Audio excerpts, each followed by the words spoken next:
Hi, I'm Bello Alpha, and this is my first book review, first official book review, and it's going to be The Dance of Shadows by Rogba Payne.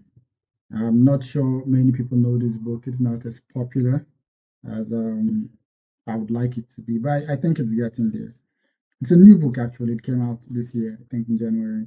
And so far, so good. It's been my favorite fantasy book of the year. Um, I don't know much about the author except he's Nigerian, so I'm glad. But the book is a African or West African inspired fantasy. It it follows the life of a young man called Rumi, and Rumi is a drummer. He's a gifted drummer. He's part of what you call the Basman Empire, and it's there's it's how do I put it? It's kind of like a colonized setting. It kind of takes you back to like colonial West African colonialism, and that's kind of like the flow the the world is set in. Um, Rumi is a drummer. He's gifted. He's trying to like get high, improve through the ranks of the how do you put it? Well, he's trying to perform at something called the Golden Room, basically. So he's going to perform for like the big shots in the country or in the city, and he eventually gets in through his musical talent. So the book has a lot of musical things, which is basically what you find in a lot of Yoruba um, history or Yoruba stories. So he tries to get in there and he manages to get in. But before things could go his way, because he's trying to get his family out of poverty, his community are kind of like in debt and all this.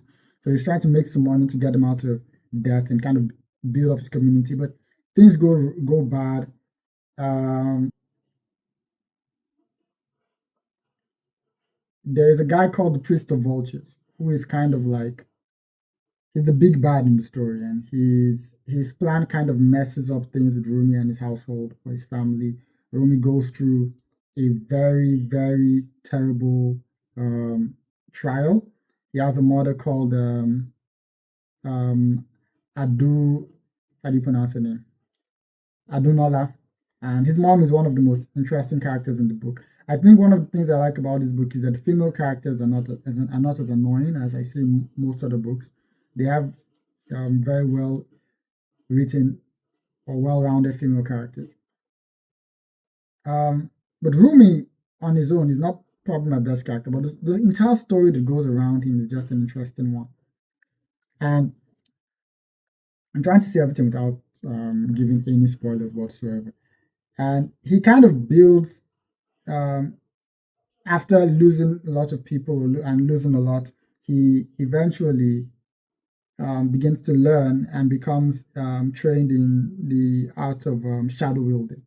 And this is the magic system in the book. It's based on manipulating shadows and using it as weapons and stuff like that. And this is the typical vengeance story. Rumi is going to seek vengeance and all that. Um, but he's put in a world where you kind of like how ancient African mythology is, where there's kind of like even ancient Greek mythology, there's kind of like a bridge between the world of the living and the world of the gods. So he's kind of put in a world where, well, gods are involved, there are colonizers involved, there are spirits involved, the ancient powers like the ancestral spirits and whatnot. And he is smack in the middle of it, uh, or would I say, kind of slowly delving into the middle of the whole plot. But aside from that, the story is interesting. The writing is good. Um, Rogba Payne has a very good way of communicating his ideas, um, including in the fight scenes. One of the problems I have with a lot of fight scenes is sometimes um, when it comes to fighting or action scenes in books, even I'm guilty of this when writing. We're so concerned with the physical movement that's going on. And what you see happening with in this book is, I don't know how he does it, but he does it in a very sweet way. You kind of feel the tension, you feel what's going on, you feel the action going on, and he's very descriptive while being very, what's the word? Let's just say you'll enjoy the fight scenes. Let me just put it there. You're going to enjoy the fight scenes. They're good fight scenes. You have a couple of characters. Rumi obviously is the protagonist, and he's basically on a mission of vengeance because he's lost people. Um, you have um, his mom, whose actions are kind of what leads Rumi into the direction he later goes in.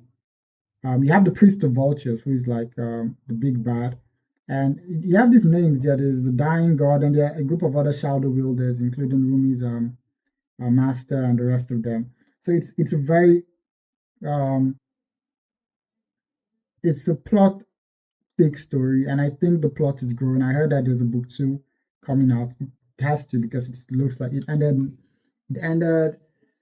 Um, the end leads to that. Yeah, so it has a good ending. Not my best ending, to be sure, but with the book two, I want to see what goes on from there. Um, the magic system is good. There is a lot of musical themes in the book. It talks about heritage, identity, and whatnot. But it's a very well written book, so I think people should take time out to buy it and go through it. It's one of the best fantasy books you will read. And let me put a caveat here. I was reading it at the same time I was reading The Will of the Many, and The Will of the Many is a very amazing fantasy book set in a, almost like a Roman style fantasy um, world, world, world setting, right? And it's an amazing book. And I was able to get through that before The Will of the Many because of how provocative this book was. And right now, I will still put it above The Will of the Many, as much as I love The Will of the Many. It's a great book. Maybe when I read it the second time, I'll find out. But this has been a good book. You can get it on Audible. The publishers are Masobe. You can go to the Masobe website and even order it. But yeah, please try and get the book, and you will love it.